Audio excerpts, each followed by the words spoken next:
এবং অত্র বিদ্যালয়ের বিভিন্ন শ্রেণী ক্যাটাগরির সদস্যবৃন্দ, আমরা সবাই সর্বসম্মিলিতভাবে আজকে সভাপতি নির্বাচিত করলাম এবং সহসভাপতি নির্বাচিত করলাম। এ বিষয়ে কারো কোনো অভিব্যক্তি নেই। আমরা কি সবাই একমত? ইনশাল্লাহ আমরা সবাই একমত হয়ে আমরা স্কুলের সভাপতি নির্বাচন করেছি এবং সহসভাপতি নির্বাচন করেছি। এই আমরা কাজের স্বীকৃতি দিয়েছি। আসলে বিদ্যালয়টার পিছনে আমাদের যারা আজকে যাকে সভাপতি করেছি ওনার অনেক শ্রম, মেধা, অর্থ দিয়ে এই প্রতিষ্ঠানটাকে শুরু করেছে এবং শেষ পর্যন্ত উনি থাকবে বলে আমাদের বিশ্বাস। এই জন্যই সবাই সম্মিলিতভাবে তাকে আমরা এই সম্মানটুকু দিয়েছি, যে সম্মানটুকু তার প্রাপ্য ছিল।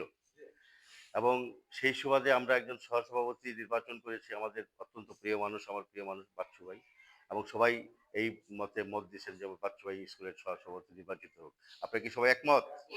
ইনশাল্লাহ এই বিদ্যালয়টা আপনাদের মাধ্যমে যারা এই বডিতে সদস্য এবং সভাপতি নির্বাচিত হয়েছেন, বিভিন্ন ক্যাটাগরিতে সদস্য আছেন, বিদেশি সদস্য আছেন, আপনাদের দ্বারাই যেন বিদ্যালয়টা আরো উন্নত লাভ করে এবং শিক্ষার প্রসার যেন একটু বৃদ্ধি পায়। আর আপনারা যারা টিচার আছেন তারাও এই কিভাবে ছাত্র বৃদ্ধি করবেন, কিভাবে শিক্ষার মান বৃদ্ধি করবেন সেই দিকে লক্ষ্য রাখবেন। আর আপনারা যারা অভিভাবক সদস্য আছেন তারা এই স্কুলের দেখভাল করবেন। আপনারা বিভিন্নভাবে যে ছেলেমেয়েরা ঠিকমতো লেখাপড়া করছে কিনা, জোরে পড়ছে কিনা ইত্যাদি ইত্যাদি বিষয়ে আপনাদেরকে খেয়াল রাখতে হবে।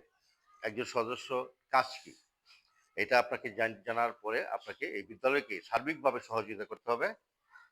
শিক্ষা, ছেলে মেয়ে সমস্ত কিছু খোঁজখবর রাখতে হবে আপনাদের। সবাই এই বিষয়ে আমরা একমত হয়েছি ইনশাল্লাহ। তবে আমি এই আপনারা সবাই অনুমতি দিলে আমি সভাপতি এবং সহসভাপতির নাম ঘোষণা করতে চাই। যাই হোক, আমরা আজকে দক্ষিণ মধ্য চরহাজিপুর সরকারি প্রাথমিক বিদ্যালয়ের সভাপতি হিসেবে আমরা নাম ঘোষণা করতে চাই।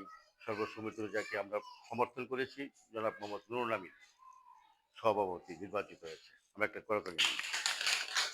আমরা সহসভাপতি নির্বাচন করেছি আমার প্রিয় মানুষ মোহাম্মদ বাচ্চু মিয়া, অত্র বিদ্যালয়ের সহসভাপতি। যাই হোক, আমরা এই কমিটির দীর্ঘায়ু কামনা করি, তারা সুন্দরভাবে কাজ করবে, তাদের কাছ থেকে এই প্রত্যাশা করে, সবার কাছ থেকে ভালোভাবে কাজ করার প্রত্যাশা করে, এবং অত্র বিদ্যালয়ের যিনি আছেন এই প্রধান শিক্ষিকা এবং শিক্ষিকা বৃন্দ, তারা যেন প্রতিষ্ঠানটিকে নিজের প্রতিষ্ঠান মনে করে এবং বাচ্চাদেরকে ভালো টিপস দেয় সেই প্রত্যাশা ব্যক্ত করে আমি আমার কথা শেষ করছি। ধন্যবাদ সবাইকে। আসসালামু আলাইকুম।